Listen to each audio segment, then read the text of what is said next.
Greetings, traveler. In this video, we're going over the new Quilboar and Undead reveals.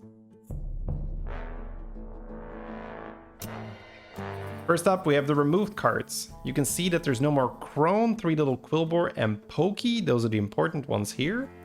No more Bristlebuck, it's a little bit whatever. So that is going to be a pretty big Quilboar overhaul, as we're going to see. Same thing with Undead. No more Bonehead, Caretaker, no Crasher, no more Kel'Thuzad, so lots of room for cool new strategies. Our first new card is Drukhari Embalmer. It gives a friendly unit reborn. I think this is already in the pool of Future Sight. I might be wrong, but I think that targeting and reborning, I've done that, and that always feels really cool, really fun. So it's nice to have that in the pool. Other than, you know, usually when you have to reborn, you have to do it randomly by destroying the 3-drop, or it's a 4-drop maybe now, the Mummifier that gives reborn. So this is a nice alternative to that. And we have seen that there is going to be a little bit more reborn dependence reliance, so it's nice to have another one in the pool.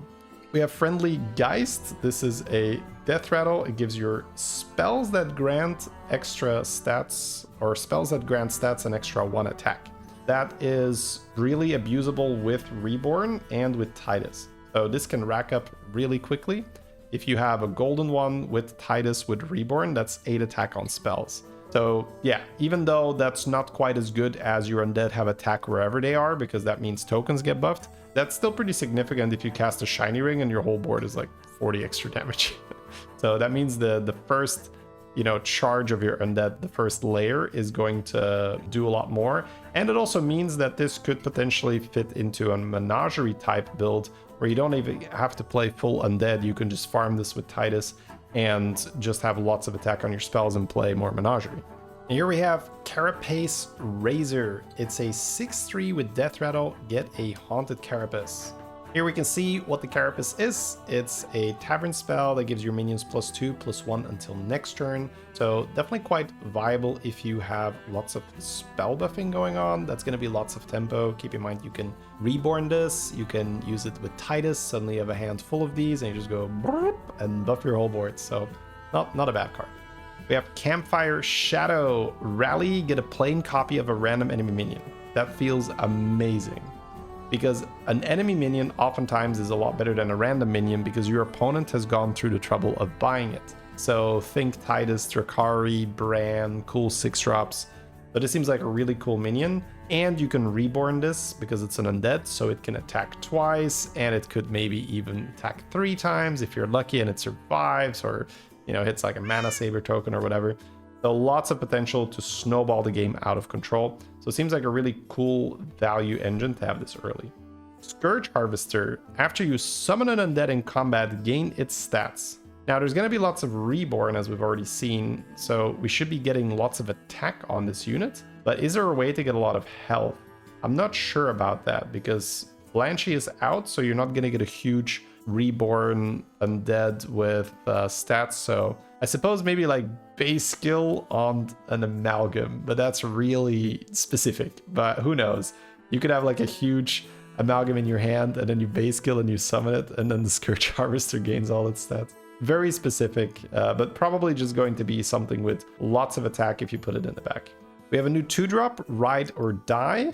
I believe that's what the 1-drop says, right? Ride or Die. Or this is a voice line that's stuck in my head. Like, it's not the first time I hear this in the game. Your other Undead have +1 attack. So when this is dead, it will no longer have that effect. So it's like a temporary Nerubian Death Swarmer. But it is an Undead itself with Reborn, and it's a 2/2. So it seems like a wonderful pickup if you already have any type of token Undead on your board, because even if the opponent snipes it, it's still going to retain its effect, so it'd have to get sniped twice. And you can run 2 of these. You know, it just seems like a really fun thing to have on your board early if you have Undead. Prodigious Tusker. Whenever a friendly rally minion attacks, play 2 blood gems on this. It's a baseline 3/4, so that's acceptable. And if you already have a rally minion, such as we've seen with the tier 1 rally Quilboar revealed in the blog post, that's pretty good. So seems like a decent tempo line if you have a rally minion on your board. Rally played 3 permanent blood gems on this. So the previous minion is just tempo. This is actually scaling as well, so that's pretty fun. Seems pretty good to play early if you have Jazzer or Piper procs and you have some stats on your gems. Seems like a nice payoff to have this. Can scale pretty quickly because it's rally. That means it will trigger whenever it attacks. So if you keep attacking because it survives and all your other minions are dead, this could farm a ton of stats in the combat. Blood Snout Warlord. Whenever a friendly rally minion attacks, play 2 blood gems on all your minions. That seems like way better than Bristlebog. That seems a lot of fun. Now you do need rally minions, but as we've seen, we have some rally Quilboar already. So it seems like a pretty reliable payoff to having some gem buffs and having rally units on your board.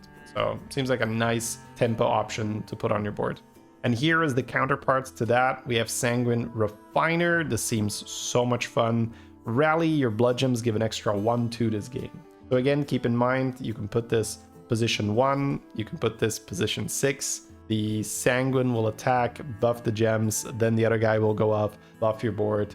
The Sanguine might be huge. You can buff this so it survives. It can attack multiple times. That just sounds really fun. So tripling into this early is going to feel really good, really fun. Just farming those blood gems, and that's just dopamine, seeing that blood gem number go up and up.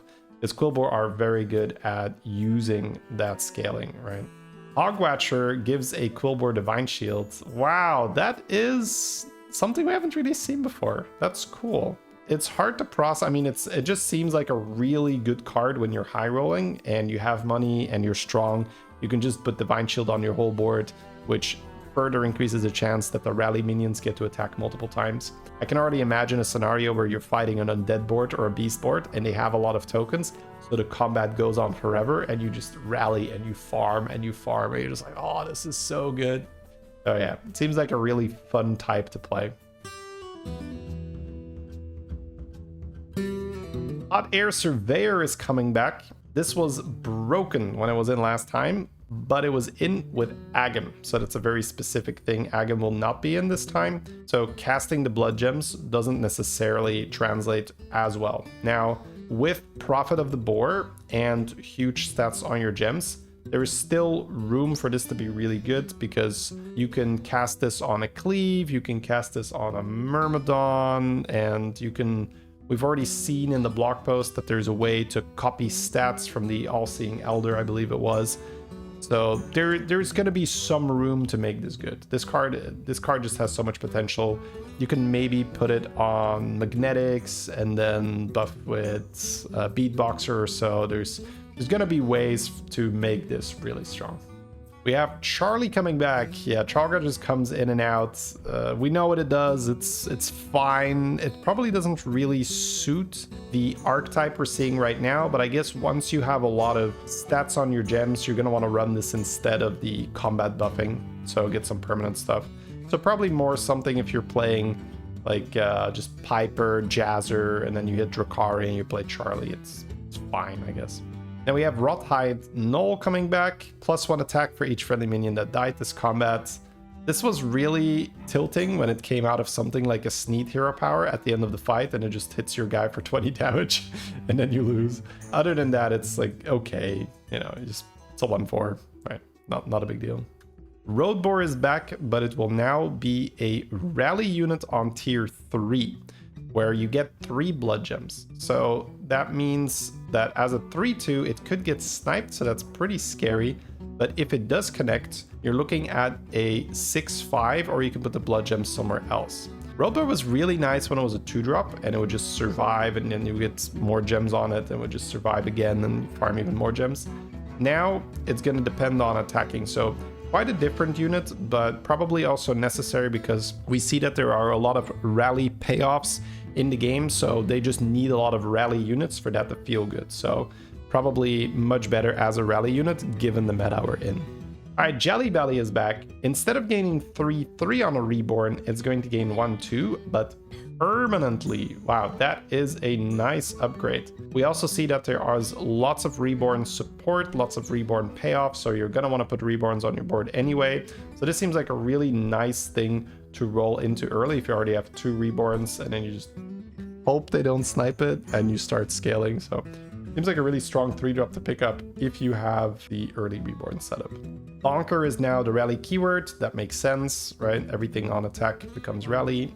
Eternal Night goes from being a +3/+1 to +1/+1. So this is another testament to how the game was just crazy power level in the anomaly plus trinket meta. We see lots of cards being scaled back. We saw that with Nala earlier. We now see that with Eternal Night. All these buffs are being rolled back to say like, hey, we're gonna be in like a bit of a lower power level, you know, presumably meta. So let's not, you know, have all these crazy buffs stick on these minions. Anubarak goes to tier 4 instead of being tier 3. That can also make sense because again, we've seen that they are pushing this reborn play. So Anubarak is a premium reborn minion. Probably makes sense to make this a little bit harder to obtain. Noisel goes to 1/1 instead of 2/1, which is perfectly in line with what we've covered earlier.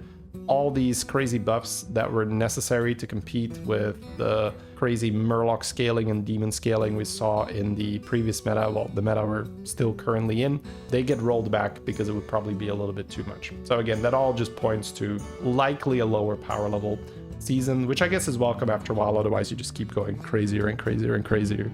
And then lastly, we have a Deathly Striker nerf. It goes from Avenge 4 to Avenge 5. It does get a small stat line bump. It's now an 8/9 instead of a 7/7, but it will be Avenge 5, which means it's quite difficult to trigger this multiple times. Although we currently see strikers pulling 3 to 4 minions sometimes, so getting 2 to 3 minions off this is still going to be very possible. Just weaker, again, in line with what we've seen before. We see all these reborns being pushed, so it's probably going to be a little easier to trigger the striker, and this would be a little too strong if you get it early and just spiral out of control. Hope you guys enjoyed the video. Make sure to subscribe to stay up to date with all the latest changes. There are 2 more big reveal videos for you guys coming up, and then we also have the early access games coming up where we get to play with the new cards ahead of time, test all kinds of crazy strategies, and get you guys prepared for when the season launches. Have a good one.